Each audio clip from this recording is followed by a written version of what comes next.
How you doing? Not bad. How about you? Good. So Julio's gone. It's official. Actually, good timing because we can do it tomorrow, right? We can talk about tomorrow. Yeah. Not bad. Yeah, Told you we it would can happen. definitely talk about it tomorrow. They felt obligated. They had to trade him, even though they didn't really have to trade him. You know what I mean? They felt like they had to trade him. Yeah, and the, looking at the trade, like no one else was trying to get Julio. I'm sorry, no one else. Wow. There all these interested teams. There were no other interested teams. I mean, they basically all they got was a second round pick for him, and then a fourth and a sixth swap. Yeah, you knew they weren't going to get it first, so they were like, "All right, fine, we'll take a second."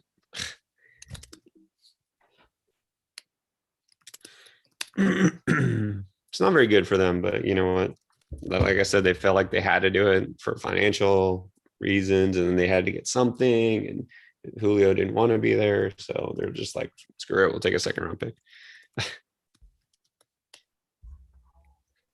Yeah, no, exactly. And there obviously wasn't a bidding war. There obviously wasn't a lot of teams going like, oh, we want. No, it No, was the Titans, and maybe some teams that were like, will you take a third? Will you take a fourth? No, okay, never mind. Right? yeah, like Seattle's like, "Hey, you want to just give us Julio?" And like, no, like, okay, cool, we checked. Yeah, exactly. The Rams, hey, we don't have any draft picks, but like maybe you want one of the guys we have on the bench. Well, Van Jefferson, Yeah, like that's a younger, cheaper wide receiver. mm-hmm.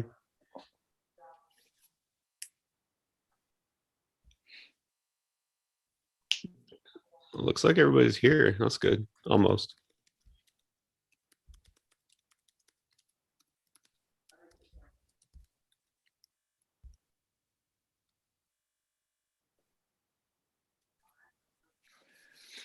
Yeah, this is a good crew today. We got a little Savage back with the Seahawks logo now. Didn't he have like a Giants logo last time or something?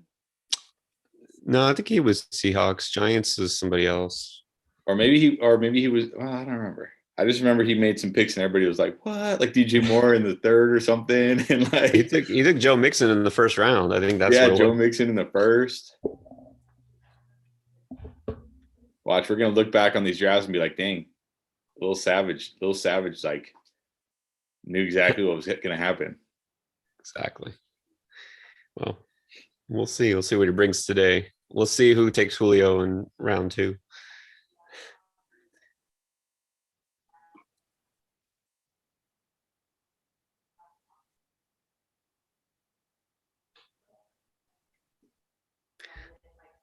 Does that mean Ryan Tannehill is now a starting caliber quarterback in 12-team leagues? Yeah, I was high on Tannehill before they let hold on, before they did nothing in the passing game. Like I figured, okay, like yeah, they lost Johnny Smith and they lost Corey Davis, but they'll replace him with somebody, and then they didn't. So I was like, okay, I'm backing off of Tannehill a little bit, but now I think he's back up.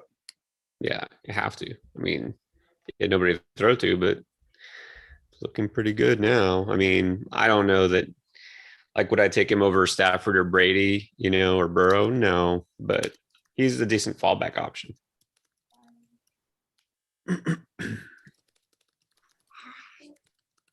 What's up, guys? What's up? Say hi. Hey, how's it going, Jeremy? Good, good, good. So I just heard about the Julio news. That's right. So We're just is it if they haven't made the terms official, right? No, it's official. It was a second, and then they swapped their 2023 fourth and sixth. So Atlanta gets the Titans fourth, and the Titans get Atlanta sixth. Okay. Okay. that's it. What's up, fellas? What's up? Hey, Welcome. welcome back. Appreciate you for having me. Yeah, of course. It's going to be a good draft. We had something mixed up now. Got Julio on the move, so we'll see who takes Tannehill in round one. So I will say, for Brown, I think this does cap his ceiling though. Oh no, definitely. Yeah. So Yeah, I think the whole AJ Brown wide receiver one talk was getting a little out of hand. People are trying to say he was going to be like number one, in all league. And that was a little much, but now he'll definitely be back to reasonable value. So what do you think is reasonable value now that Julio's going there? I mean, honestly, you got to think about it. You should probably drop him down a little bit lower than when he finished last year, because last year his only competition was Corey Davis, who was, he played well, but he's not Julio Jones, right? He's not somebody who's going to command as many targets. So he's kind of, to me, kind of a fringe top 10 wide receiver now, because there's other Is he guys I'd just rather Corey have ahead of Davis now? Huh? Is he just Corey Davis now? Like, is he No. Corey? So you think he's better?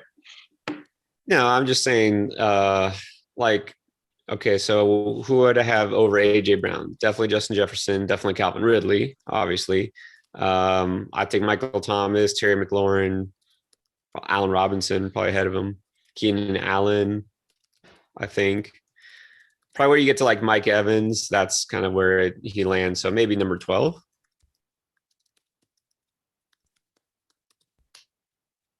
Yeah, I think he's still in like that 10 range. Here's the thing about the situation. The Titans only threw the ball 480 times last year, third lowest. Right. So they bring in Julio. Are they going to continue to just not throw the ball? If that's the case, then Julio and AJ Brown are probably both too high. If they throw the ball more, then Henry's probably too high. Like, I don't see how all three of these guys, you know what I mean? Yeah. Well, I mean, should make the offense as a whole more effective. I think it's Tannehill's the one that goes up. For sure. Tannehill's definitely the one that goes up. And, they don't have Jonnu Smith or really anybody at tight end, except for Ferkshire, who's, he's just there. They didn't really, that's the thing. How many targets did Jonnu Smith have last year? Like 60, 70? No, not a lot. But what I'm saying is the tight end targets in general will probably even go down from last year. So it's going to be basically all Julio and AJ, right? Those two receivers are going to dominate targets. So with AJ Brown, though, it's never been about volume, right? He's never been a target hog. He's about efficiency, right? He's a yard after the catch guy. So I don't think it moves it too much for him. But again, I would rather have the wide receiver one on another team like Allen Robinson or Terry McLaurin, right? Instead of him fighting with Julio. So where do you draft Julio now that he's in Tennessee? I kind of feel the same way. Chris probably agree with me, right? He's not going to get as much love as he did in Atlanta with Matt Ryan slinging the ball. Yeah, exactly. The Falcons threw the ball 630 times last year. You're talking almost 200 less pass attempts. Now the good news is it's only really AJ Brown and Julio, whereas last year you had Ridley. Well, I mean, Russell Gage wasn't really that involved when Julio was. Remind me, the OC and Tennessee, did that get swapped this year? That's the other thing you have to worry about. They don't have the same offensive coordinator. They don't have Arthur Smith, who's now in Atlanta.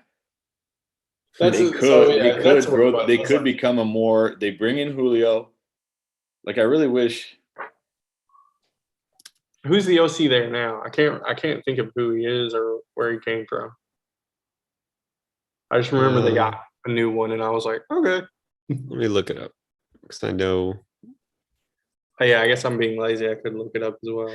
Well, now we have a guy who does a series on just coaching changes on Rotoballer. He writes an article for every single team about their coaching staff and their tendencies. So I'm gonna look up. Oh, there it is right there.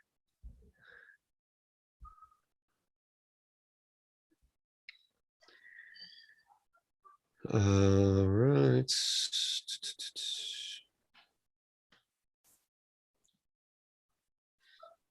Okay, so Arthur Smith was pretty little less pass heavy. Of course, you talk about coaching tendencies. They coach based on the talent they have, right? Yeah. So a lot of that's a little overblown, but some guys have very different philosophies. Okay, so the offensive coordinator is going to be Todd Downing, who was promoted from tight ends coach to offensive coordinator after Arthur Smith left to be the Falcons' new head coach. So he was a tight end coach there. He was an OC with the Raiders 3 years ago. I'm assuming he didn't do good with the Raiders and then moved to Atlanta to be a tight ends coach. If you go down to tight ends coach, that's definitely not a promotion. Yeah. He looked pretty balanced. I don't think he did anything crazy. It was very middle of the pack, 15th most pass attempts. So probably not a big jump. Yeah. Tannehill's big thing is the play action, though, isn't it? So yeah, I mean, really, it's not going to change the offense too much. It's just going to make them passing game more effective. But I got to think it's going to be a little bit less dependent on AJ Brown, right? All right, looks like everybody is here.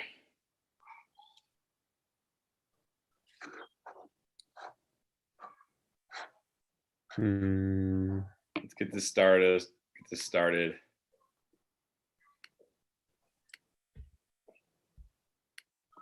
Oh, all right, we're all good. Let's go.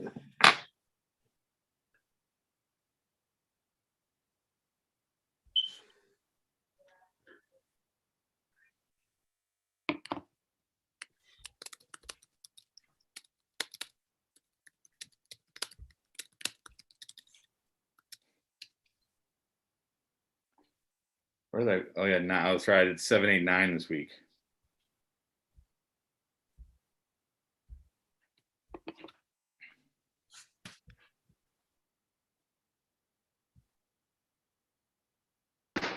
see if anything interesting happens here. It might be. We got a little bit of different crew. I mean, a lot of regulars, but Oh yeah. a little different mix. So I think we'll see some changes.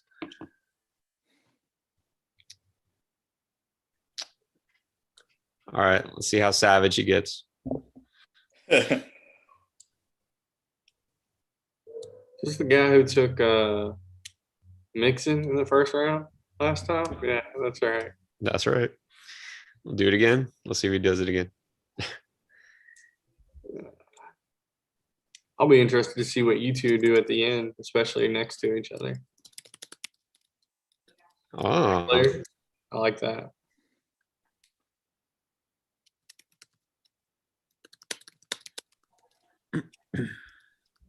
all right, Chris, you're up. Well, I have to go with this guy.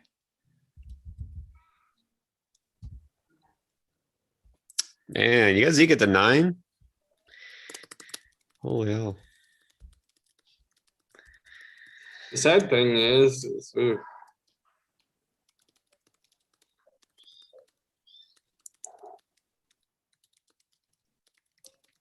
Man, I don't really. So I feel like it's early, but I really don't want to go receiver yet. So yeah, that's what I thought. We could see 12 running back. I don't think we'll see the last pick being a running back, but yeah. definitely could see 12 running backs in the first round. Well, that's what I'm thinking. Looking at who's coming up, I don't see them necessarily going receiver or tight end. So we'll see. Joe Mixon's still on the board. Who's at the end? Oh, it's Matt and then Kenny.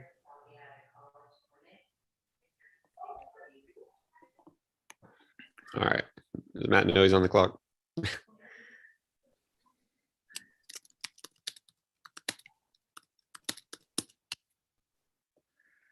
I say he goes, let's see. There he goes. Akers, nice. Yeah. Look at this, all green first round.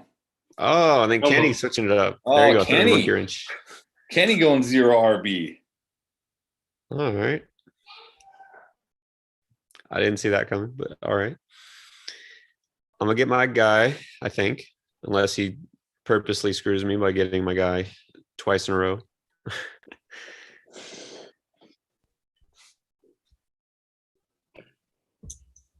So funny because I think I know what you two would do. Oh, okay. DK season. Yep. I like that Akers Kelsey start though. I'm not gonna lie. I know who. Yep. There you go. There's Diggs. Yeah, that's a no-brainer for me. I feel like this is how you guys like to start the end. I know you guys were big components on, if Kelsey gets to you in the 9 or 10, he's a value. But usually, if a running back falls to you that you guys like, you take them and then you follow it up with Pierre's a Metcalf guy and Chris is a Diggs guy.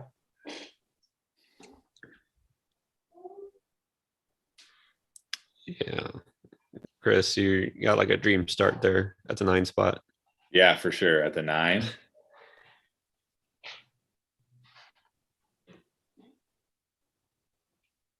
Clyde in the second.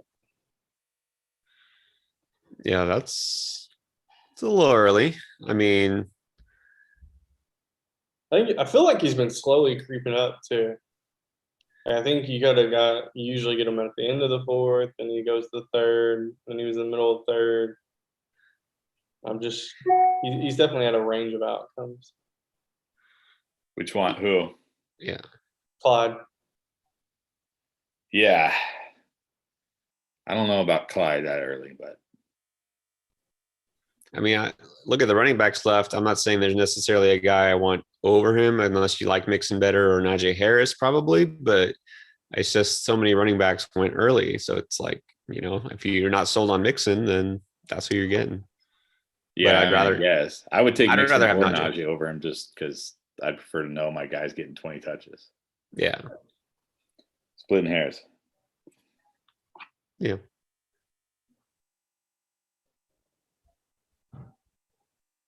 Man, Justin Jefferson falling.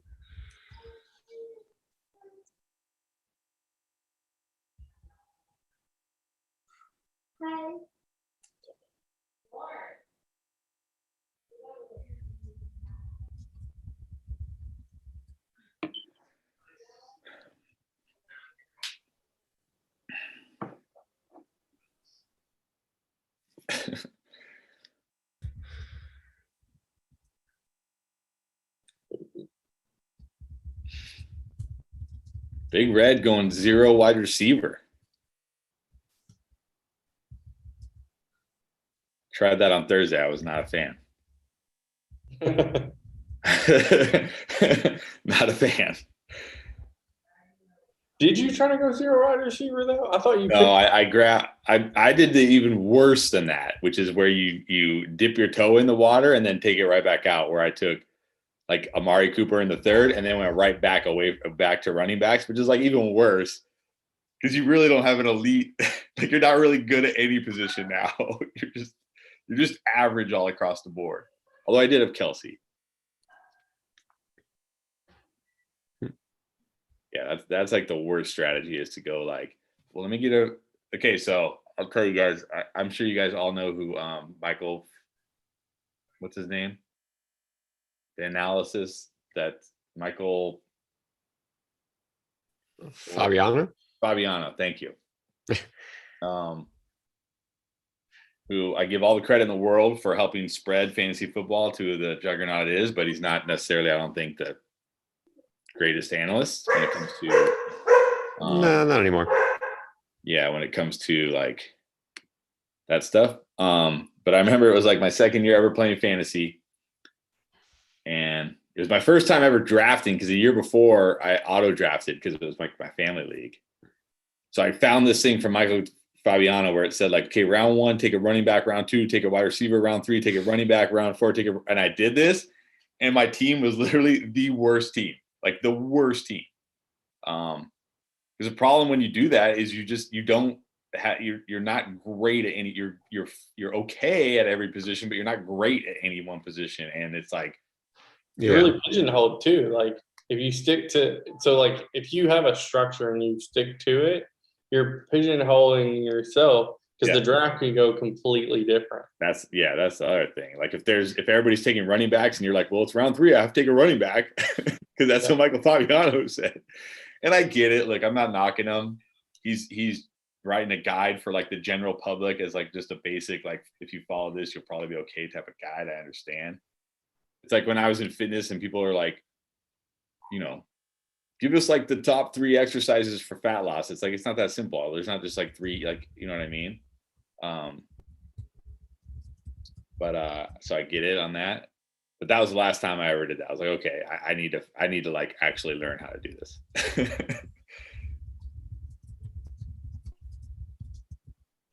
Kenny with the 0 RB. Yeah, he's sticking to it. Oh man.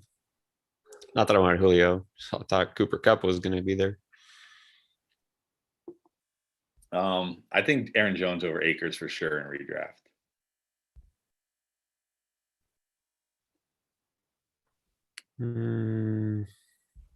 I'm going to mix it up, I think. Yeah. I'll try a player I actually don't hardly get for whatever reason.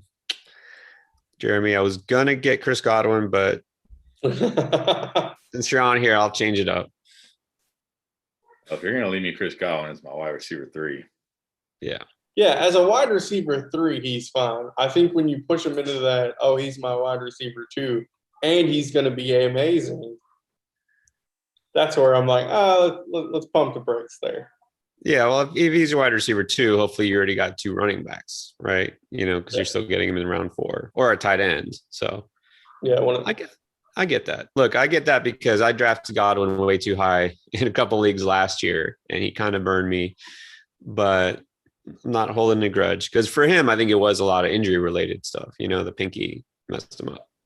So I will agree with you up until the point where he comes back on the field. I feel like when a player says they're ready, I hate when players say they're injured, then go on the field and then go back and blame it on the injury. Well, you chose to go back on the field and you said you were good enough to play.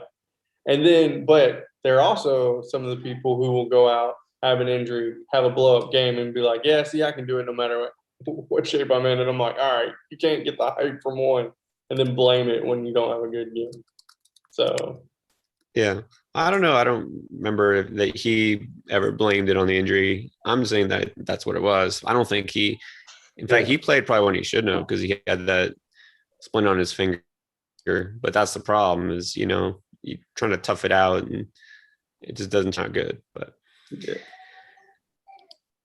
I just like once a player officially says, hey, I'm going to go out there on the field, I think they're saying they're at least well enough to do what they need to do on the field.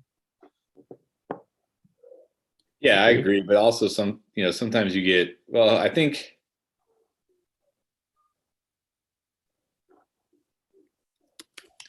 it's tough as like, because I played sports growing up and you feel like an obligation a little bit to your team and stuff. Yeah, but you also know if you're hurt and like if you're not going to be 100%, then it's the next man's up some responsibility. Like, yeah, but sometimes you think like if you're like 80 to 90% in your mind, you're like, I'm good enough, right? I'm good enough. Yeah, and that's where like it's tough. There's a very fine line, right, between toughing it out or giving up your body for the team and risking injury and not being effective. So and that's also the thing is nobody knows except for the player himself. That's also where sometimes the team has to step because look, the team sees the team. It's not like the Bucs didn't see Chris Godwin in practice all week. It's not like the Bucs didn't see, so if the Bucs saw Chris Godwin out there struggling and said, it doesn't matter, put him out there anyways. I mean, I'm not going to fully blame Chris Godwin for that. You know what I mean? It also depends on the situation. The Bucs were, of course, they wanted to win it all. They have Tom Brady, and they're not going to do like Carolina did with McCaffrey. Like, he could play, but like, what's the point, right? He could have played a lot more games, but what does he have to play for? Why would they risk the investment they just plunk down on him?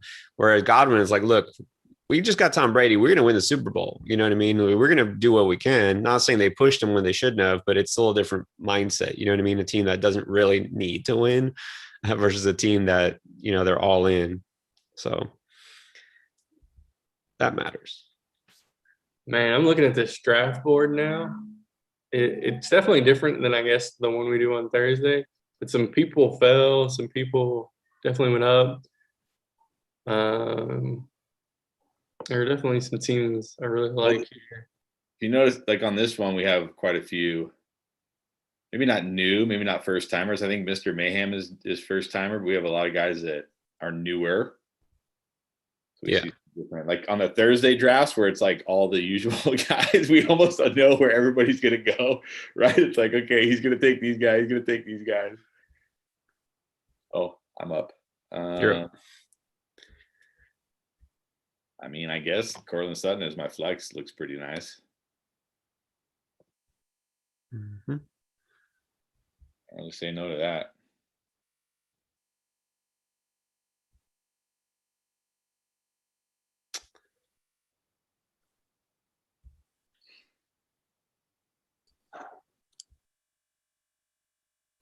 Yeah, your guys' teams look pretty good. I like what Valsey's doing, and then Carolina Cobain. Yeah, Marquise. You think he's on here, right? Yeah, Marquise is on here. Yeah, I'm here. So, yeah. You got a good start. Yeah, liking Josh Allen in the 5th. I think that's decent value for what he is. And then just your 3 wide receivers, and you got obviously Alvin Kamara, who will, you know, put 61 on you on Christmas Day. Yeah. Not this year. Well, he did it with touchdowns, so maybe he can't do it again. Depending on what Kenny does here with these next 2 picks, he could have us all in trouble. Man, if he would have gotten David Montgomery, holy crap. He has a nice team too. Yeah, depending on what he does here with these picks. Yeah. There's one guy I think he can get and still be decent. So There's a few. There's like still good running backs on the board. That's what's crazy. yeah.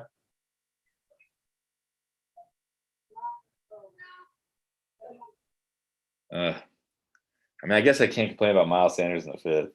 Yeah, that's the thing with Miles Sanders. Like when you pick him, it's just like, eh. But it's the 5th round, and you're like, can I really say no to Miles Sanders in the 5th round? I'm just glad he picked him, so I don't have to sit there and look at Miles Sanders in the 5th round. Yeah.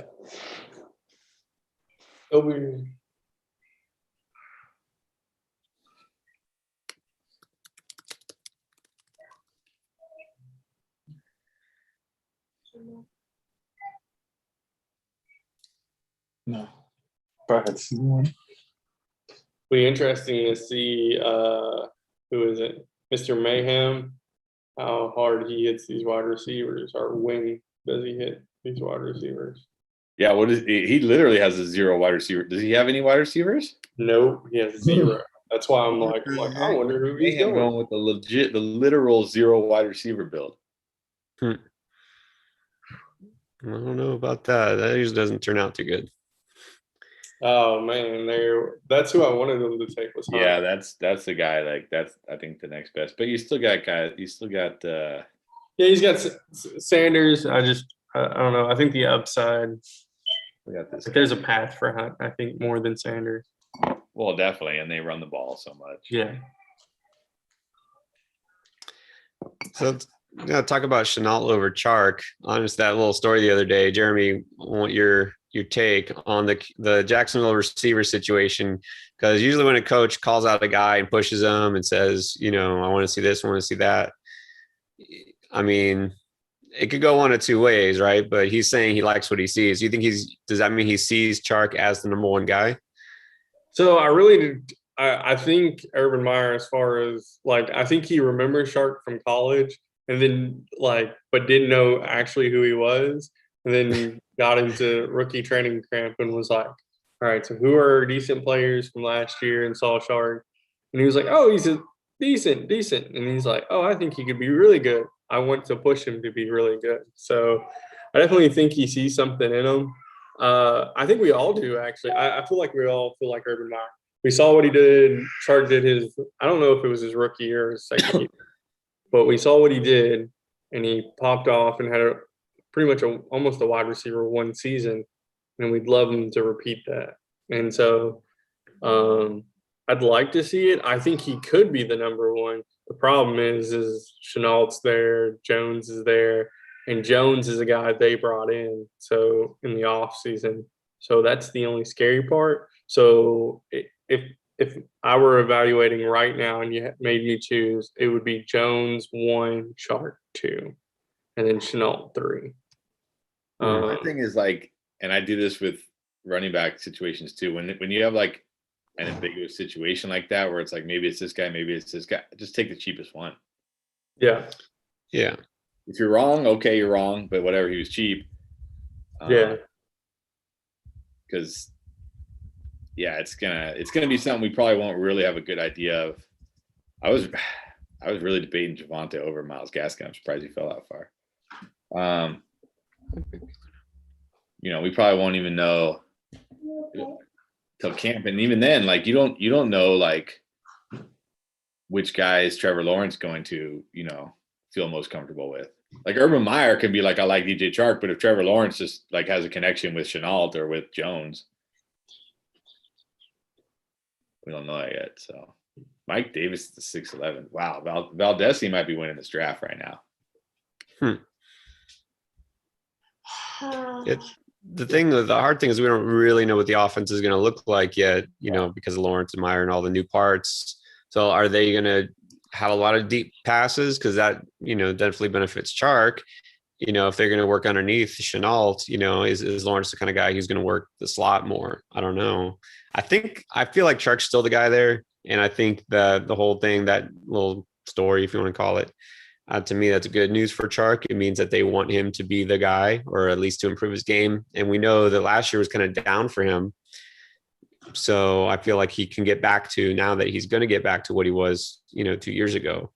And he's still put up decent numbers given the fact that it was Gardner Minshew and like Glennon and whatever. So I kind of feel like you have to throw last year out the window for him. Yeah, I think, to be honest, I just think his biggest competition is Jones, and depending on if they do the deep ball or not. So those are the two factors that we just don't know. Because if they do more of the possession receiving and pretty much do the slots and stuff like that, then it's going to be Chenault or Jones, and I'm like, and Chark's just going to be the over top guy, and he'll get one every like 6 or 7 throws, but that's about it, and that depends on how well we're doing offensively, and it's pretty much a brand new offensive scheme and outlook. So I don't think it'll be great the first couple of weeks. Now our schedule looks great, so there's hope there. We play the Texans week 1, so they're going to try it out on anybody. Everybody will go off. Yeah. I will say I'd never like it when like a skill position guy adds weight. I never like that. Well, especially a guy who's supposed to be a speed guy. Yeah, unless they're Devonta Smith and they only weigh 160. Like if Devonta Smith bulked up to like 175, I'd probably be okay with that, because it's like, yeah, I'm sure his body can handle that. But you're talking about NFL athletes. Their body is probably already close to their max of what they can handle and still do the things they do. You know what I mean? Like these aren't guys who are like, I never worked out a day in my life and now I'm going to start working out and put on some muscle. No, these are guys that like their bodies are pretty capped out as far as like what does like close to optimum, right? So I never like it. It's like, but it was only like 7 pounds, right? Like it was only 7 pounds. And I mean, like, first of all, what's even the point? Because you're going to probably lose that in training camp anyways, right? Or by the start of the season, those 7 pounds will probably be gone anyways. So yeah, if it was really only 7 pounds, and I'm just like, what is even the point? Why even say it? But why? Like, I'm sorry, Jeremy, but it just also makes me worry about Urban Meyer a little bit at the NFL level. Like, this isn't college, dude. You don't need to be asking your wide receiver to add 7 pounds. Like, just leave it alone.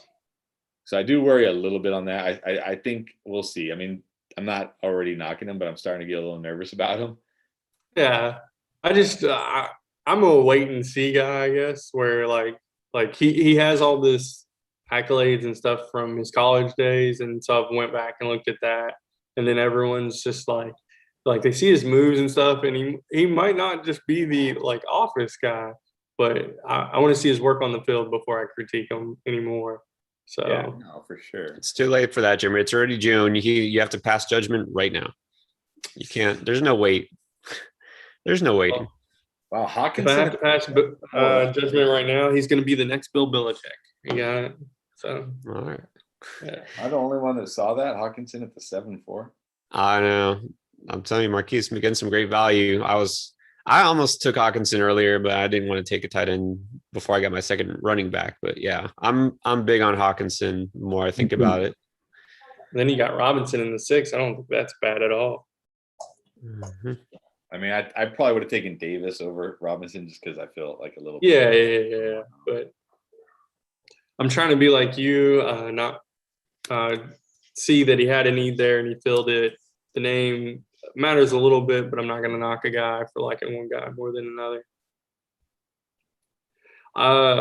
The one thing with Davis that I don't know if we've talked about enough is that where he does have the upside, where he could be the number one guy or is the number one guy. Davis did a lot of this in Carolina, where he was the guy and then just disappears at the end of the year. Well, that's the thing. That's so like there is definitely like there That's needs the to thing be about some these- worry. well, that's the thing about these running backs that aren't like have never been like Kenyon Drake last year. Everybody's like, or like Chase Edmonds this year. Everybody's like, this guy's going to be the workhorse. I'm like, he's never been a workhorse in his career. Why is he all of a sudden like? Why now is he going to be a workhorse? And Mike Davis can. I don't think Mike Davis cannot handle a Christian McCaffrey workload. I'm sorry, he just can't. He can handle a decent workload, and I think the good thing about Atlanta is he won't need to. They won't lean on him like that. I think he'll have the right amount of work as far as like he'll get his 12 to 15 carries and he'll catch 3 to 4 passes and he'll get some goal line work when they get down there, and that's why he's not going like in the top 2 or 3 rounds. But yeah, I agree with you. I don't think he's a guy who can handle like 20 plus touches every week. We saw last year down the stretch, he was not as good. He was not as good down the stretch last year. Yeah, and then I want to applaud Kenny. I don't know if it's early or not, but taking Mostert and Sermon back to back at the end of the round, I definitely. Hey, when you got a 0 running back team, you pretty much know you have your RB2 locked up now, right? Yeah, I was like, the way it fell to him, I was like, I don't know if that's early or not, but I don't think he could have got both of them in the 9-10. So I definitely think that was a smart idea to lock that up as his RB2. All right, it's either I gotta go with him. Going quarterback. All right.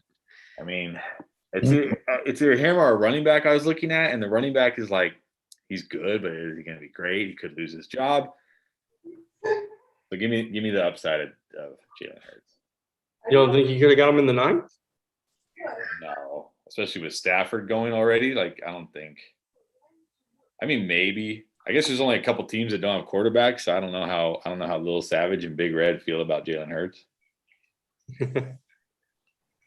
But I mean, I'll tell you, the running back I was thinking about was Melvin Gordon. Like, what is Melvin Gordon really going to give me this year?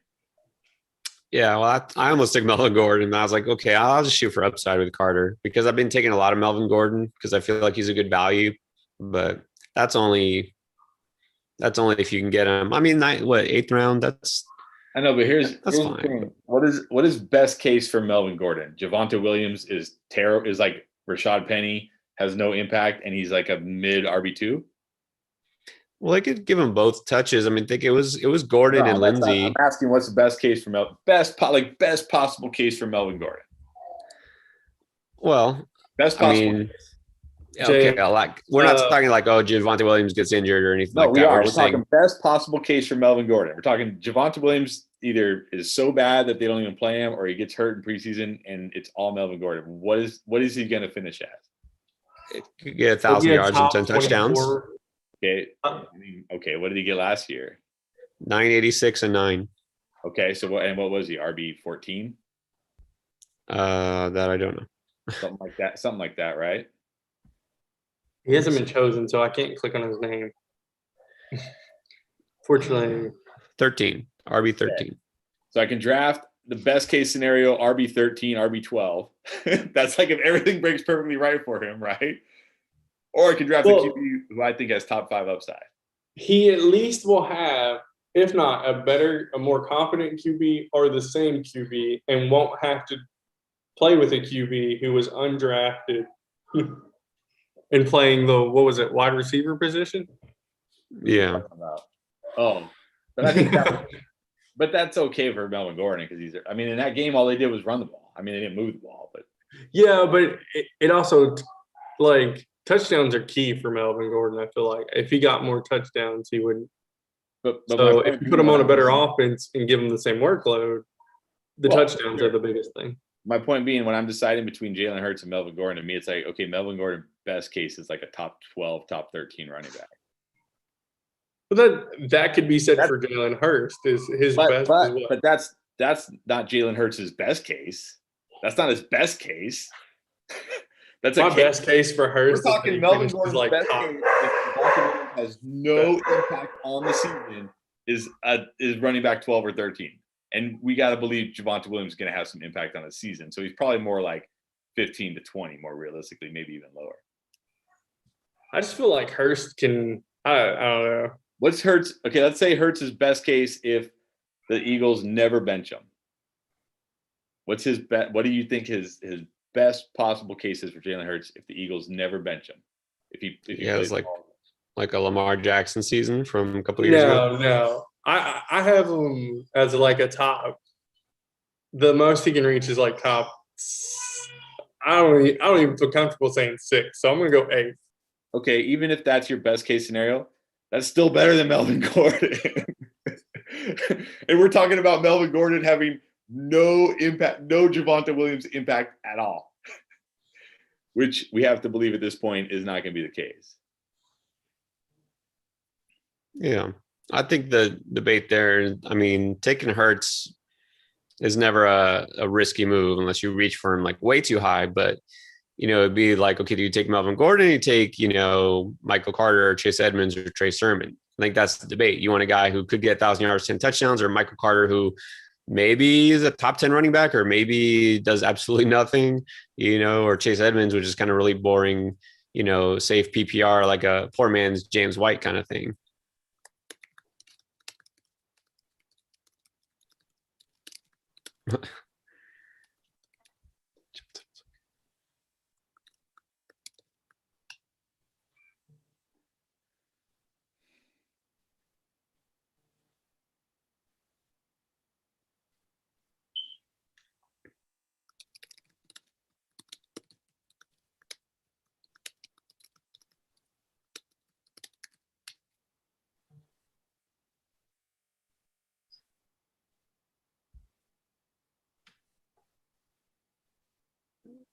Yeah, I'm waiting too late on my tight ends. No, Fant in the 9th's good value right there. That is good value. I think Valdez, he's having a great draft. Yeah, he's taking the value when he gets to him.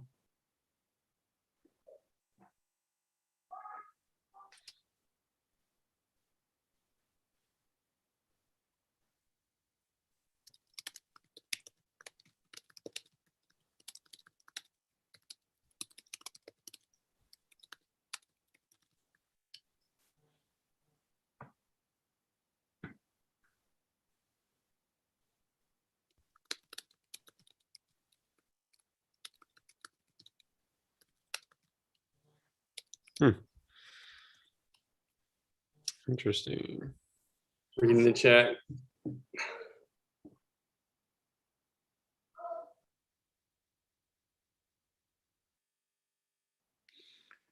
right. Now everybody's got a quarterback except for me and Big Red. Well, at this point, you just wait now.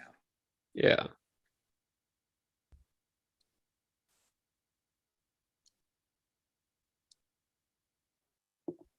At this point, I wonder if you take to the hype train and go with the guy who I don't think's been drafted very much, if at all. Grab Tannehill now. Yeah, that's what I was alluding to. I don't see how Yeah. Tannehill isn't at least a top 12 quarterback now. I mean, he was what, QB 10 last year or something like that, or 11? Where's my dude at?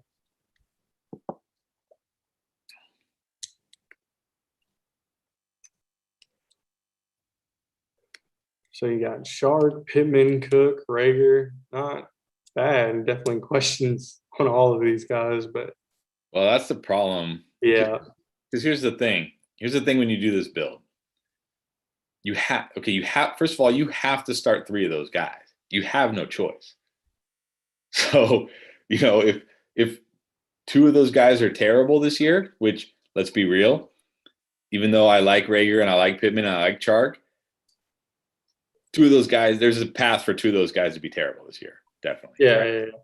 But I will say he could sneak out some value in these late rounds if he keeps going receiver. Yeah. But then the other problem with this is when you have these 3 running backs like this, if even one of those running backs bust, and we know running backs bust or get hurt, and we know that happens all the time, now you're in a world of hurt because now you got to start 4 of those wide receivers, right? Oh yeah. And now you're in a world of hurt. Your team is like in big trouble. The Swift pick is a little concerning. I would have liked to have seen. I don't know. I guess I'm nitpicking here. Like I probably actually would have. Oh, he couldn't have gotten Ashe. That's the difference. Okay, never mind. I was reading it backwards.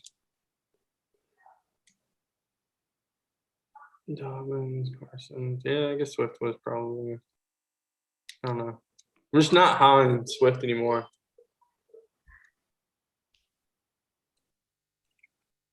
Hmm.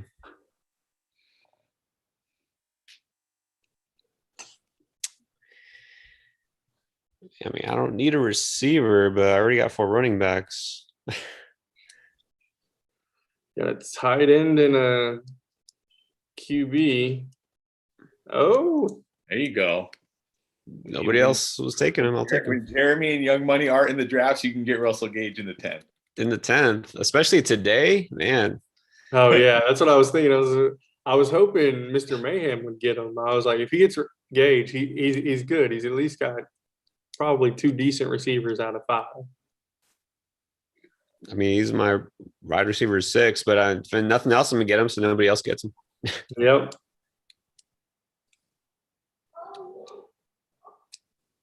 And then Matt took Mike Williams in the 9th. I was like, oh.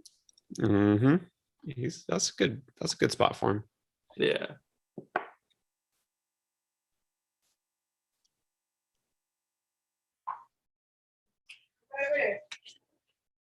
I'm very interested to see how our dynasty draft goes. Dude, did you see the trade with Nick? That's crazy. So Nick gave up his 3rd, 4th, 5th, and 6th, 6th, and 7th round picks, and Matt gave up his 1st and 2nd round picks, right? Yes. Essentially, that's what it is. He also gave him like the 17, 18, 19. And I was like, yeah, you can throw those out for right now. So literally, Nick's going to have 4 picks in the first 2 rounds, and then he's not going to pick again until round 8. And I'll be honest, I did that. If the first dynasty startup I ever did, I kept trading up, and I was like, I'm never doing that again. It's tempting, right? You say, I want the 1st round pick, I want the 2nd round pick, but man, you're going all in, right? You're leaning, especially for dynasty. That's the thing. It's risky.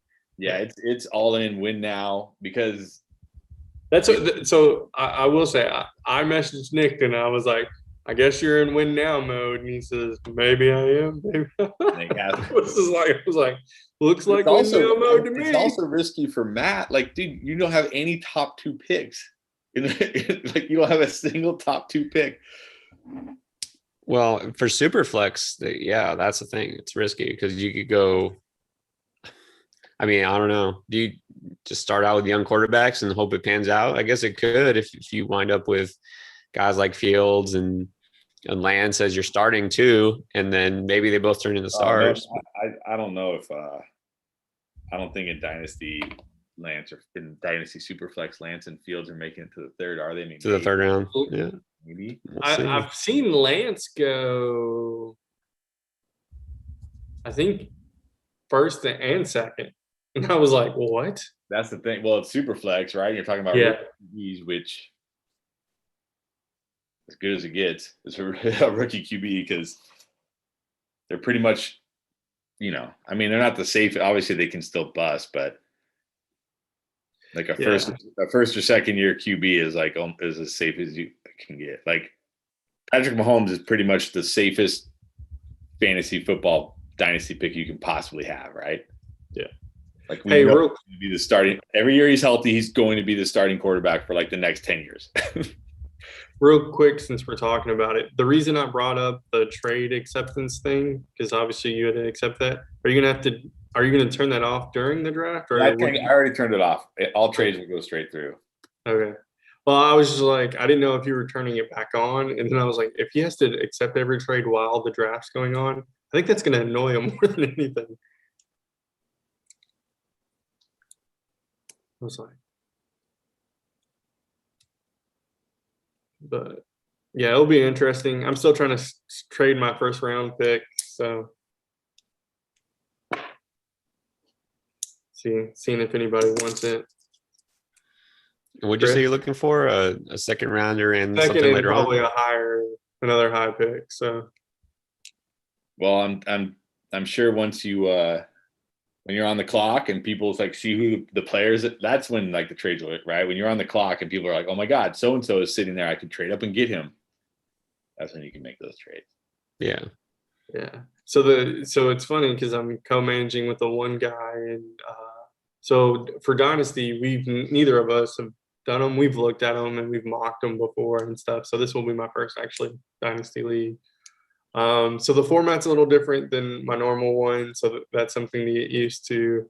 But just evaluating picks, it's so funny because we're usually pretty cohesive on everything.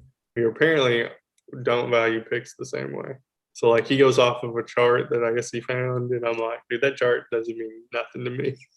Yeah. I'm like, if it sounds like a good deal, it probably is a good deal. He's like, no, like the value for this pick is like 2,800 points, and even if you got a second and third rounder, it doesn't equate to the value of that. And I'm like, I don't know if I agree with that. So yeah, I know people get all crazy like that. So everybody values picks differently, and the thing about picks is their value goes way up when they're on the clock. And people see who they can actually have, right? It'll be interesting because so we were looking at that, but my biggest thing was actually evaluating next year's picks because we don't know who's going to win, where people are going to fall, and some people were offering me like next year picks, and I was like, how do I evaluate these things? Like, what are they going to be for me during the season? And that's why I usually try to give away my picks rather than add picks, because look at this year. If you're in if you're in super flex, you feel good about a high draft pick because you got one of the QBs. But if you have like pick 1.07, 1.08, 1.09, I mean, you're drafting guys. There's like a lot of landmines this year, right? There's no like sure things. You're not feeling good about those picks right now. You're like, okay, I guess I'll take, this guy because maybe it'd be something, but we know like there's a lot of risk with these guys. So I'd much rather trade my picks for like, I want to say sure things. I know that's sure, but like a player, like a vet who we know what his role is. Sometimes it backfires, but. Oh, I just realized that Antonio Brown went in the 7th round. Tatum really likes Antonio Brown. I was like looking over this board. I'm like, that was a little early. And Chris, you're saying about Vallacy, but then he took a second quarterback. I don't know about that. Realize that. I thought that was his QB1. No. Well, I took Russell Gage because I thought, well, nobody else needs a quarterback. I'll get Aaron Rodgers in the 11th round. But you will just take Tom Brady and be happy. I will not take Ryan Tannehill. I will not. But you could get the stack, man. Or no. Sorry. Actually, oh no, I didn't get Godwin. So who could I stack? I can't stack anybody. All right, forget it. Unless I took Fitzpatrick. There you go.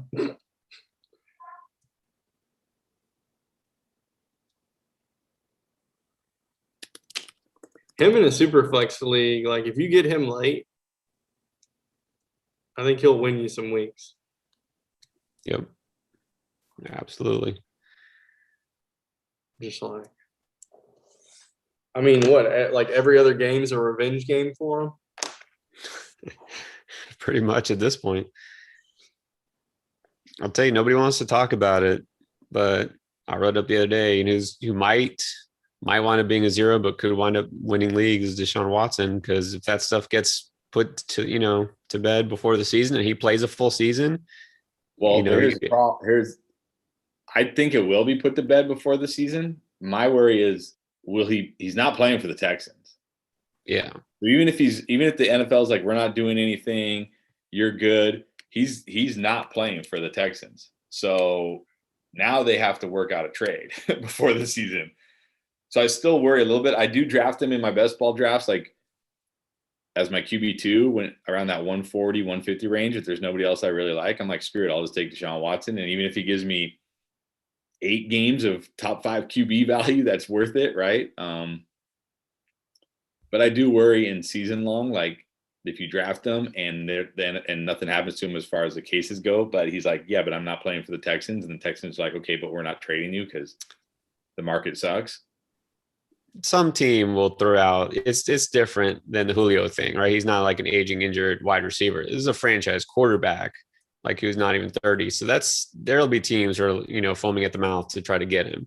I mean, they said Philly was still looking at him, and they have Jalen Hurts, who looks pretty good, but they want their guy. So see, that's the thing that worries me with Hurts. Like I'm always hearing the backhanded comments. Nothing good about Hurts. It's always, we're looking at other guys. He could be our guy this year. Like there's no solid thing. My question was, where do you think he goes in our dynasty fantasy draft? Well, that's the thing. Somebody just asked that on the YouTube chat. I said probably too low because there's still time. Even if you told me Deshaun Watson wasn't going to play this whole season, but then next year he'd be on a new team, you're talking about what, like a 27-year-old quarterback, like so he probably will go too low because people are going to be like, I might not get anything from him this year, so he probably will be too low. But I'm not worried. What are the Eagles going to give the Texans for Deshaun Watson? They have some first-round picks, don't they? They don't have a world. They give Jalen Hurts. Yeah, Jalen Hurts. Well, I'd be fine with that, honestly. I'd be like, okay, now you can run wild on the Texans. I don't care. Like, is the Texans offense, is the Texans receivers significantly worse than the Eagles receivers?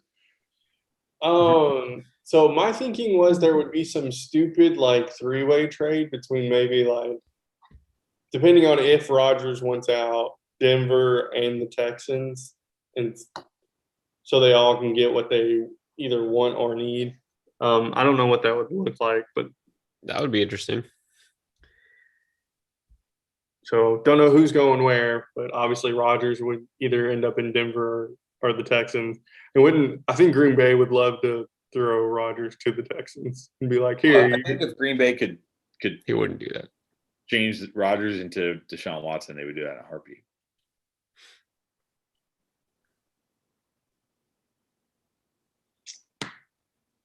But I think the Texans don't have the picks. That's the problem. So I don't know what they're going to offer except for.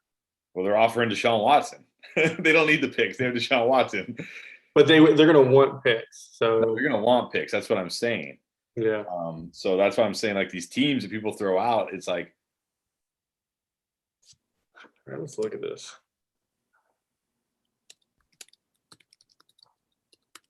That's it.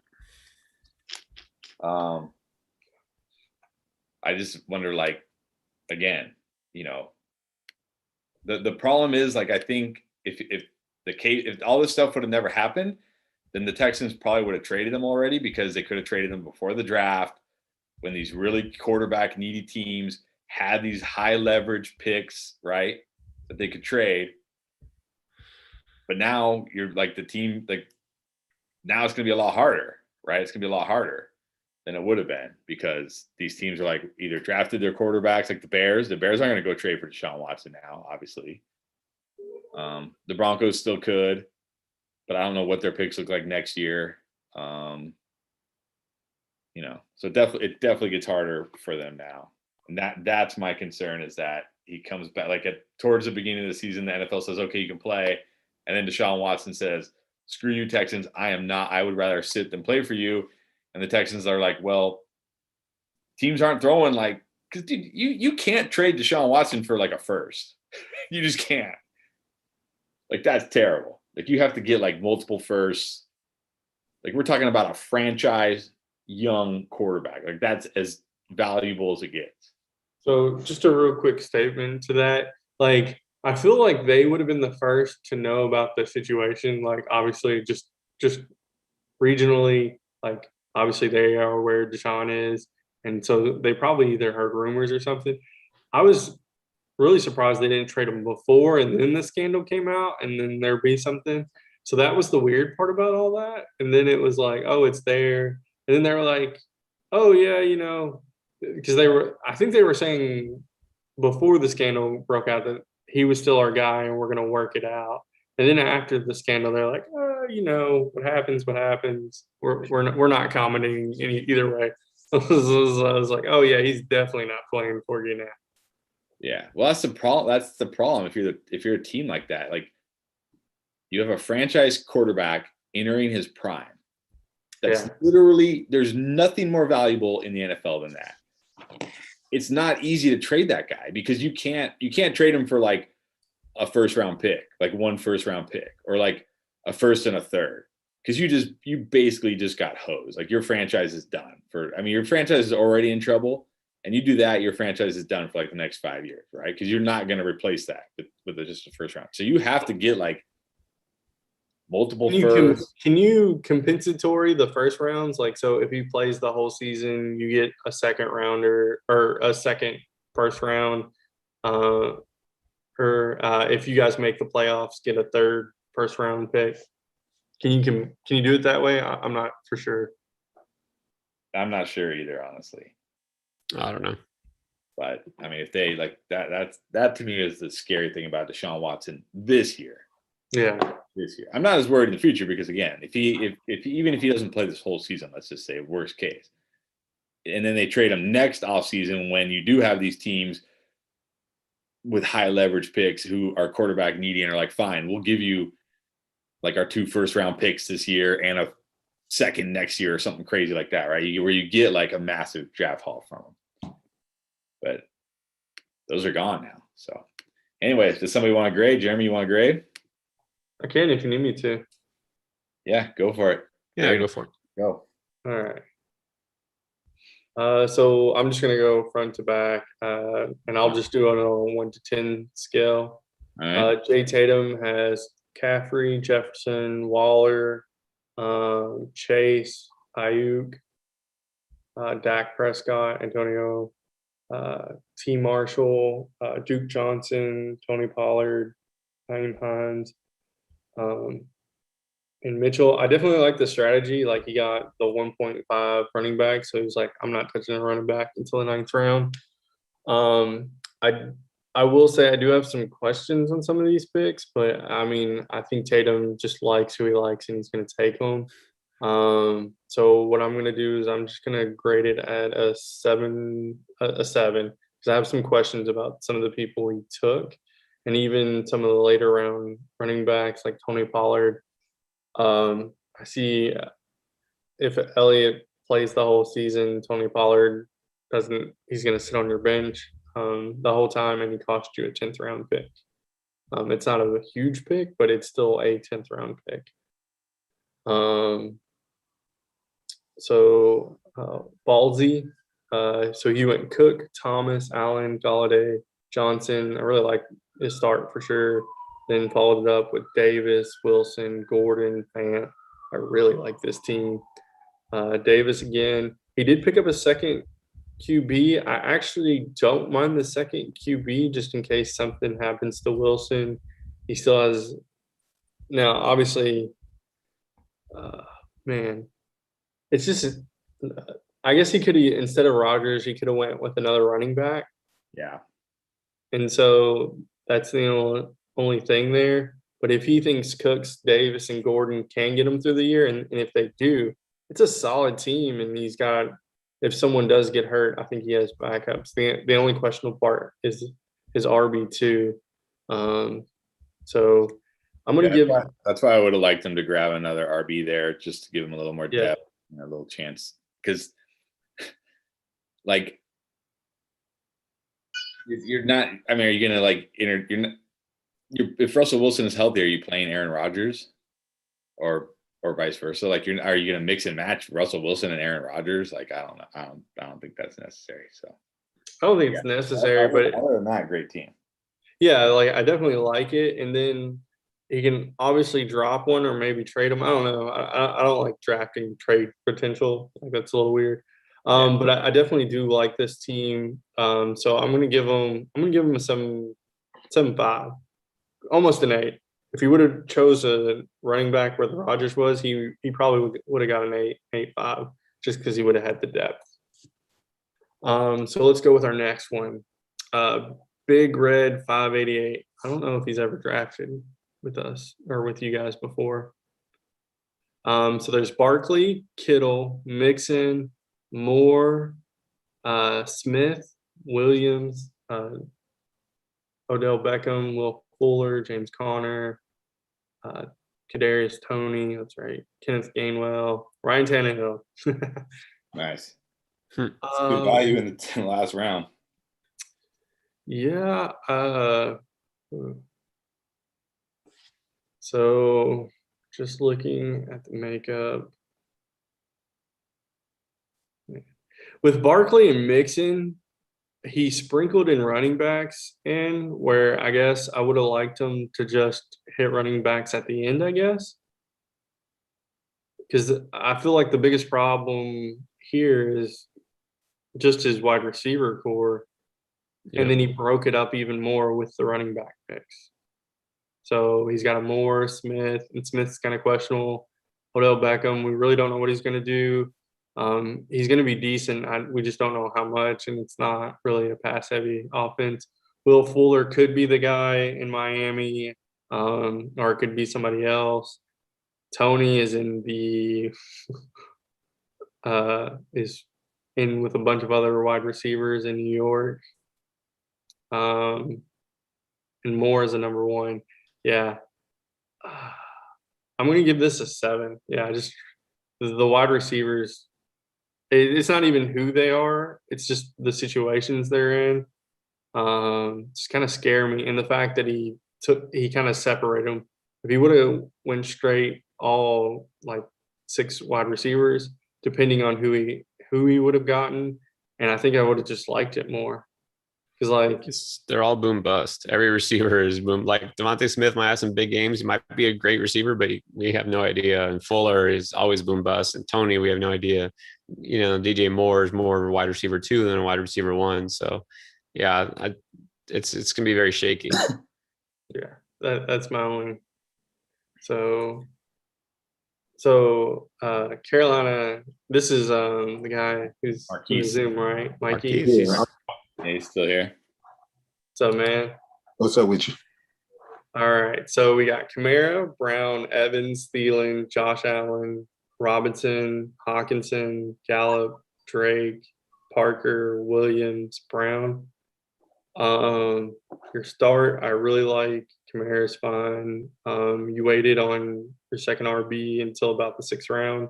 I feel like when we do the early tight end or you do the 3 wide receivers, getting your running back in that 5th or 6th round, if you get one of those guys you like or think could have an opportunity, I think it really works out for your team and your grade, just in general. So I do like that. Hawkinson in the 7th.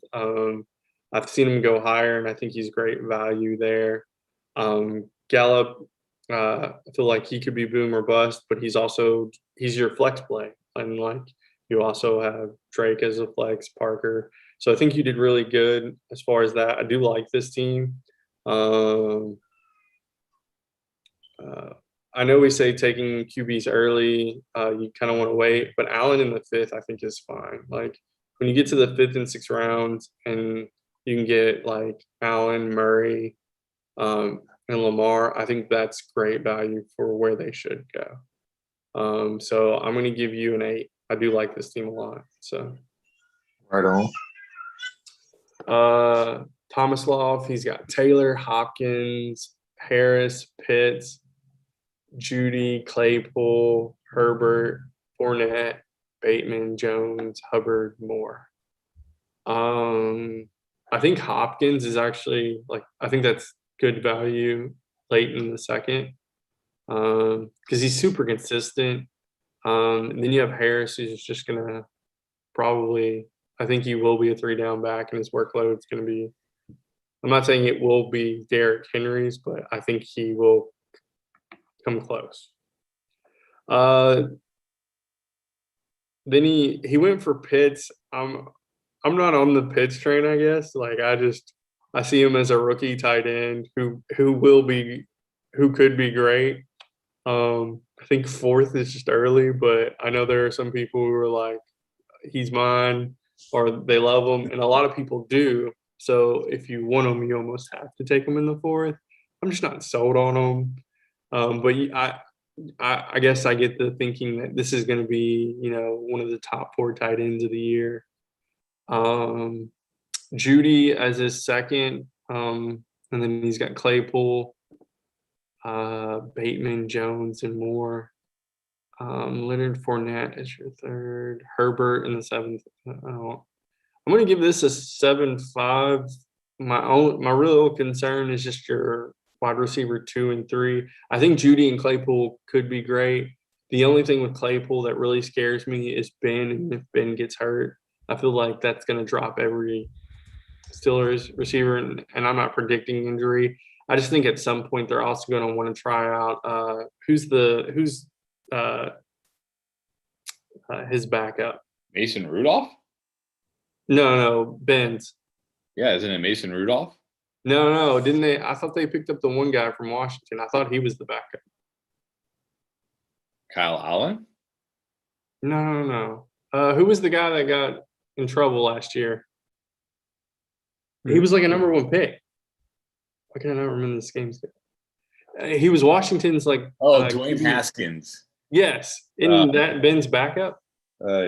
Yeah, I guess so. and I think they want to try him out. I forgot all about Dwayne Haskins. Yeah. Well, the only reason I have it is I think they want to try him out this year. And I'm like, I do not like the receiving core with Dwayne Haskins coming in.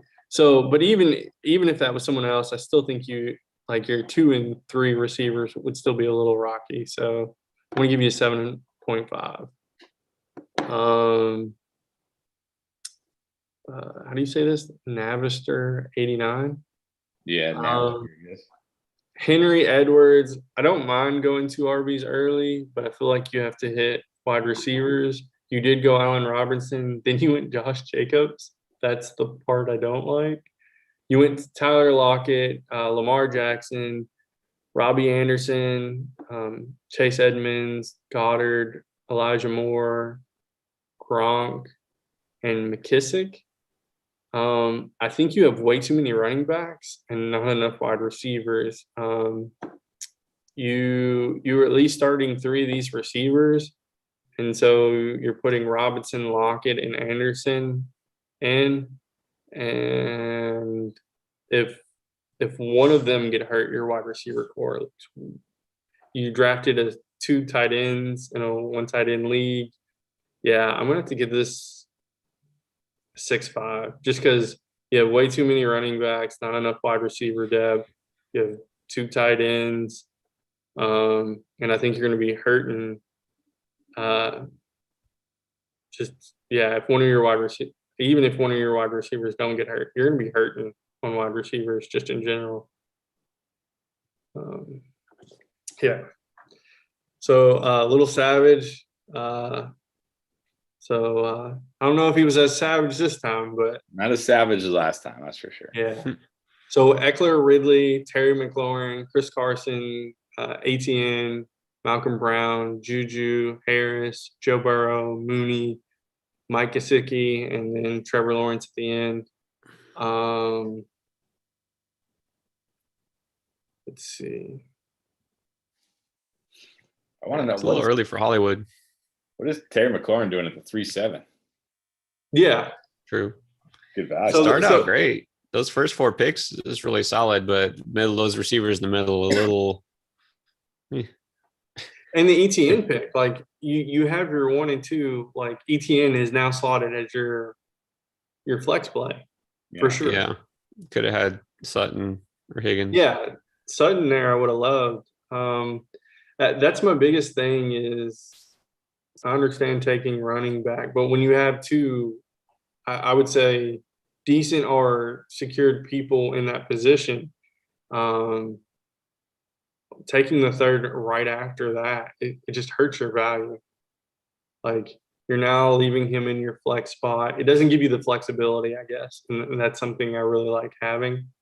Because now you've got Malcolm Brown who has to start, or Juju, or Mooney, and you're always playing Eckler, Carson. Joe Burrow is your QB. Mike Gesicki is your tight end. I do like who he picked though, so I'm gonna give him a 7.5. I think, yeah, I think some of this can be fixed. Yeah, man, that running, it's just like even the Harris pick. If you would have went with another wide receiver there, I would have been fine. But he went with he just needs one more wide receiver. I don't mind the 2 QBs, simply because of who he chose. He has Joe Burrow. We think he'll start week 1, but just having insurance in the draft. We could have probably picked him up if he wasn't going to start week 1. But yeah, I still like the team though. I think Eckler, Ridley, and McLaurin in the 7th is just great value. So that's why he isn't so low with my grade. All right, Mr. Mayhem. This is the one I really wanted to get to simply because I definitely liked what he did here. He went Nick Chubb, Gibson, Swift. I'm not big on, but I mean, you're going 0 wide receiver. Mark Andrews, Kyler Murray. So he pretty much he's hunting for a number 1 in each of those positions, which is great. And then he went full wide receiver run until his last pick, where he picked up another running back. So he's got Sharp, Pittman, Cook, Rager, Ruggs, and Brown, and then Jay Hawkins. What is he, like 100? That's mayhem for sure. Hawkins is a guy everybody thinks is going to be this year's James Robinson. He's like 110-pound undrafted free agent. Well, so I don't mind the pick of the running back. It's his wide receivers that, when you do this, you definitely, man, he's going to need 3 of these guys to at least be decent. Yeah, at a minimum. And I've only got 2 that I think will be decent. So he's going to fall short there. I don't mind the strategy. But as far as the team, I think if he could have got Rager or Gage, I think that would have been a huge, because he's going to be a number 2 on a highly passing offense. I'm not big on Ruggs. Yeah, the strategy itself is not like this is running backs. Yeah. No. I think it could work, but it was curious taking Pittman over Boyd and Samuel. I think Boyd would have been a much more solid, especially if you need solid wide receiver there, because you went late on it. And then I don't know, personally, I have Hawkinson over Andrews. So I think he could have gone receiver there in round 4 and waited another round or 2 on Hawkinson. You know what I mean? You get the same, well, I guess not exactly the same, but still, you know what I mean? I don't see Andrews as the number 4 or number 5 tight end. So it's not the strategy of waiting on wide receiver necessarily kills you, but then you have to nail it. So I'm just not sold on Pittman and Cooks. Yeah. The Pittman and Cooks is where I'm not sold, and then the Ruggs and the Brown to like Oh yeah, that's who like in that end, like when you're drafting wide receivers at that end, I want boom or bust for there, especially if you're going zero wide receiver to begin with. and And like where I yeah, I think can't see taking Ruggs over Mooney or Parker. yeah. And I'm going to argue against you, Pierre, and I'm going to say this strategy is 100% incorrect. Because Well, I knew you'd say that, but I'm Well, just saying here's if you're going to do it, you need to make sure your wide receivers are solid. You know what I mean? They can't be all boom bust. this strategy absolutely needs these three running backs to smash. Oh yeah, They can't even be like decent RB2s. They have to smash. If they're decent RB2s, because he does not have it's questionable if he even has a guy you would say is a wide receiver too. Like, sure, maybe one of these guys could surprise us and become a wide receiver too, but he's most likely starting wide receiver 3s and wide receiver 4s.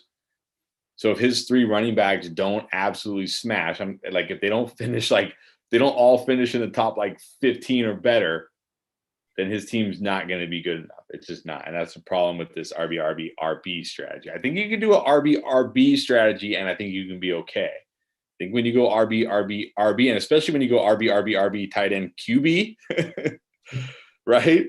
Like like if Mark Andrews is not that good, or if Kyler Murray isn't as good as he was, like this team needs those first 5 picks to absolutely smash to have any chance.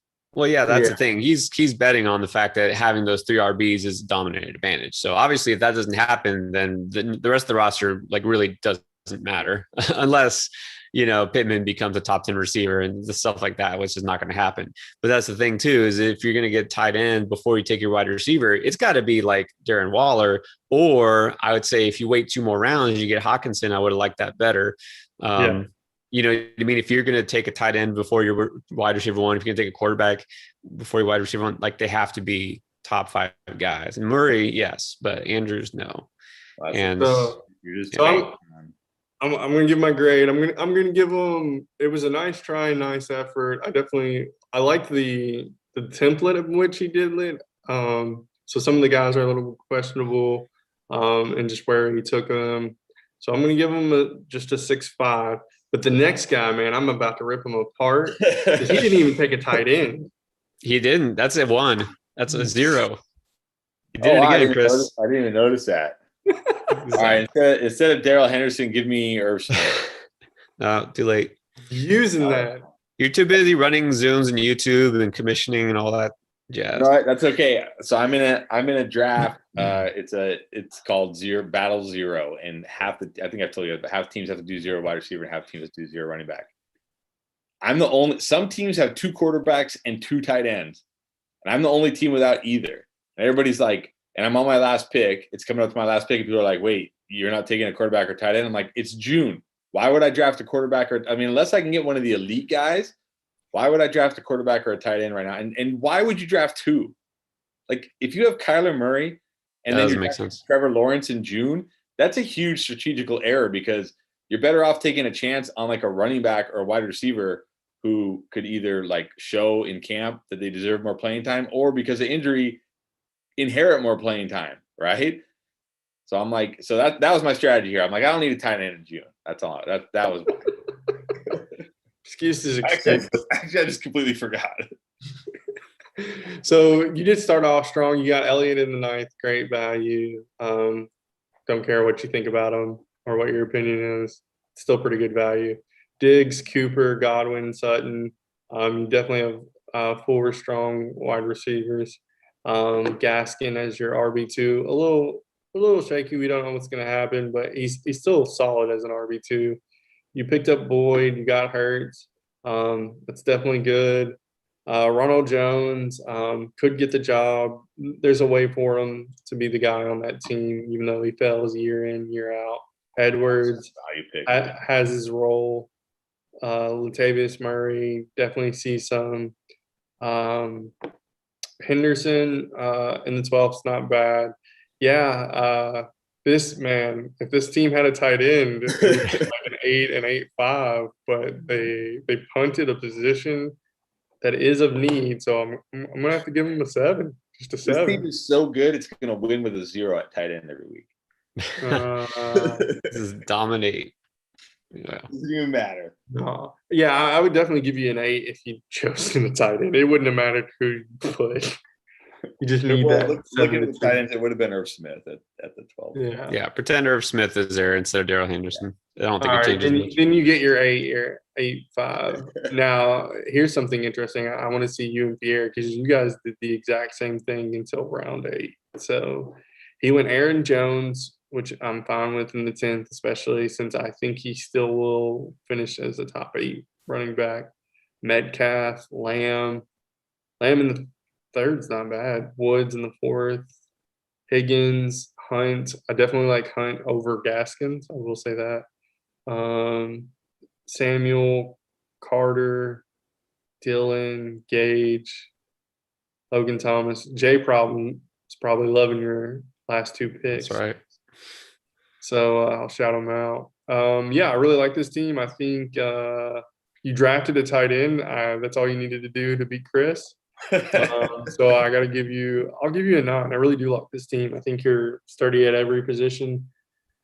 Tom Brady, so it's weird to say, but him in the 12th round is such great value because he's gonna finish the top 10 QB. It's kind of funny to say, but he's gonna do it. So when you get him late, it's value there, I think.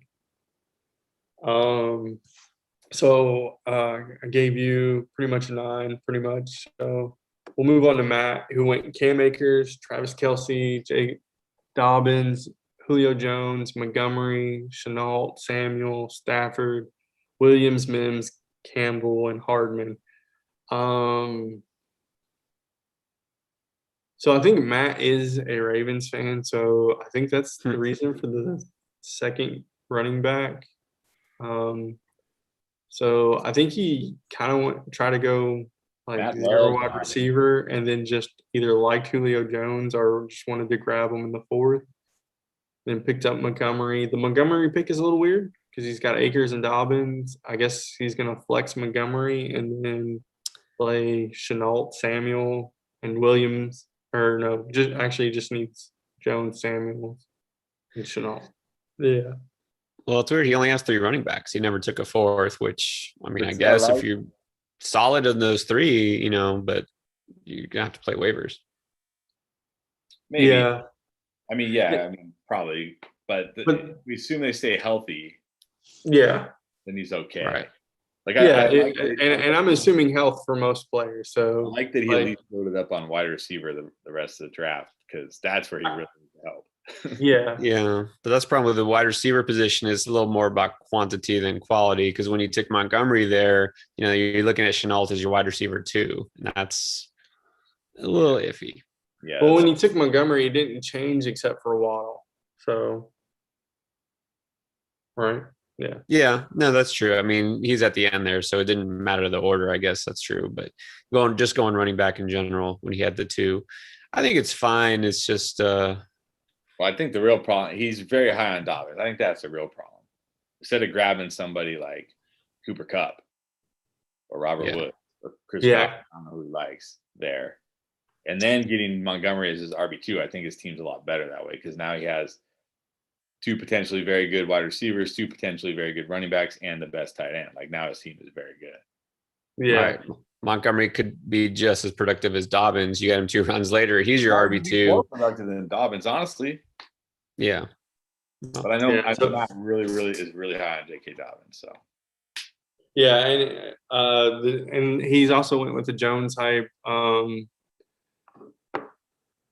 I think round 4 is still okay for Julio. I mean, I wouldn't take him over Cup, but it's not like he reached for him or anything.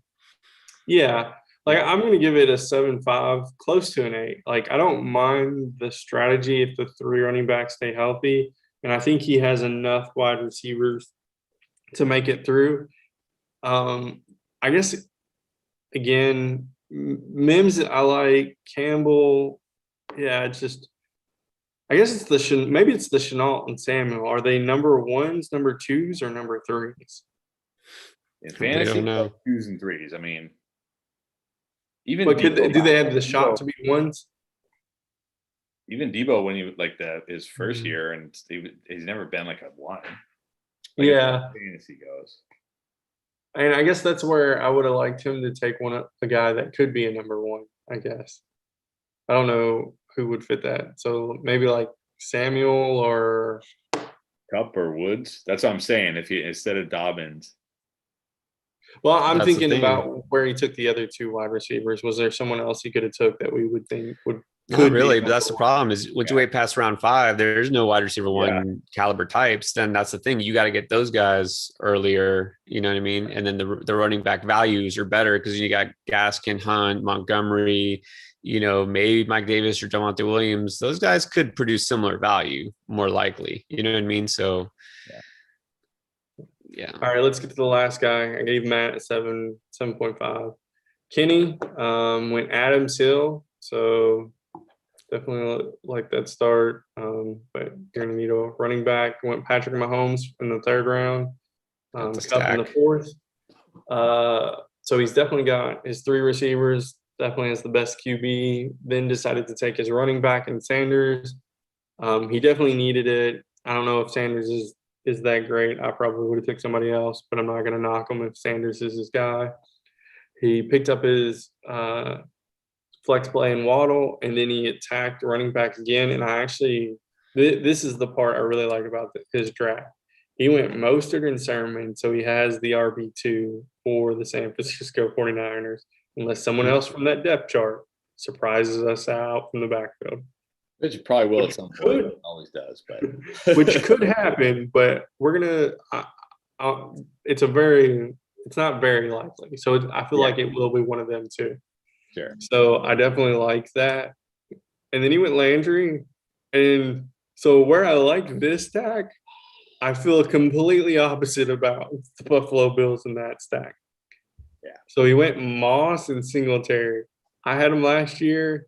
They just weren't great, and you never knew who to play. Like Moss was supposed to be, I think, the pass catching back. I think Singletary was kind of in the same line with him when it came to passes. Like it was hard to guess who to play. And then when you played the one, you were most likely disappointed because you should have played the other. And Yeah, so, if you could combine Moss and Singletary into one player, like if you could yes. put both in your RB2, that would be okay.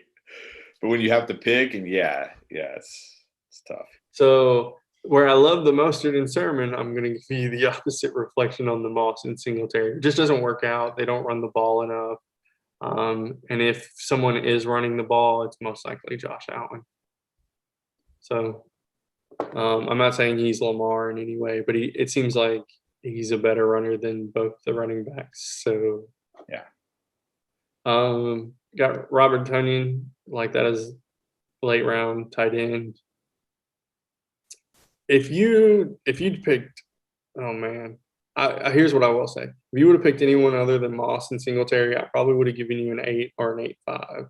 But because of the Moss and the Singletary, I'm going to drop you to 7.5. I do like this team. You definitely have the depth. I'm not worried about your flex that much. I mean, I know Chris is going to kill me for this. You can throw Landry in your flex play, and he's going to give you 10 points.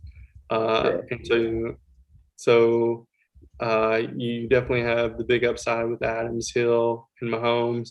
I feel like one of those could pop off, give you enough points, and then you just need to keep that lead with some safety nets like Landry and whichever RB2 you use out of Mostert and Sermon. What I would have loved to change, like Edwards in the would have been great instead of Moss, and then Williams. Oh, you couldn't have gotten Williams. That's right. I got to go afterwards. I'm a big fan of McKissick, but even just somebody else other than these two. To be honest, I know there is value in Buffalo in that running back core. I just don't think it's in with this draft only being 12 rounds. I don't think it's there. I don't think you can draft either of them. So So yeah, gave you a 7.5. I did really like the Mostert and Sermon thing. Like that's something I might actually try and replicate and see if I can do in some of my drafts. So I will give you that, Kenny. So there are my grades. It's kind of my opinion. Yeah, it's definitely different than Thursdays, which is nice to see where people fall.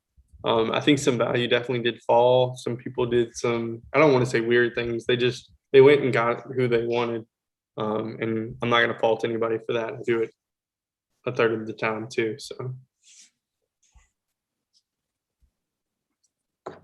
Yeah, Kenny was killing it early on. Just yeah, the Bills killed it to the very end. And it's not going to make or break his team, but he had a great start.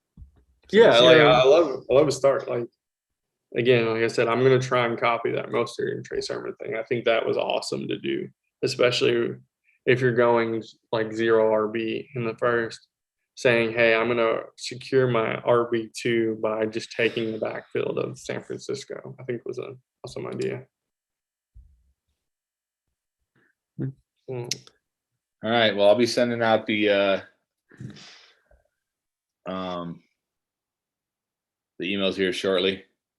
Yeah, we got to get more people on the Zoom and in the chats and stuff. That way they can rebuttal and probably argue my grades or your guys' grades or Bill's grades.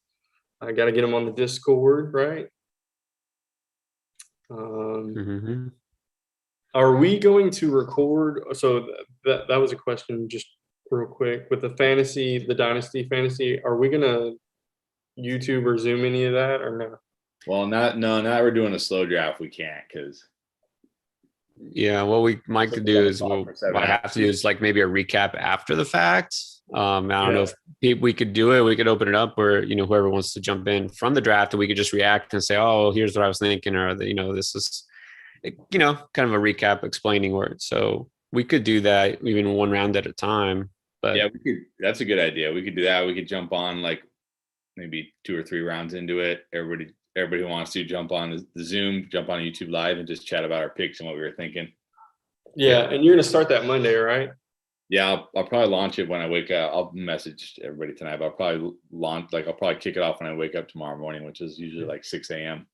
So yeah, and also maybe just give like updates throughout our drafting videos, probably at the end or right at the beginning, something like that. What's that? While you're waiting for just like what's going on in the fantasy. Sorry, the fantasy. Just give an update like, oh, this is kind of what's happened so far, or something like that. What do Or you we mean? can talk about it then. Yeah, that's what I'm saying. We could do like a YouTube Live where anybody who wants, who's in the dynasty draft, obviously, or even people who aren't, jump on and we say, okay, here's the draft board right now. Jeremy, give me your thoughts on the pick you made here, or whatever. Yeah. All right. Well, thank you guys. Thanks for having me. I was glad not to be needed. You had all 12 spots and everybody stayed, so that was awesome. And got a bunch of new people. Yeah, that's nice. So yeah.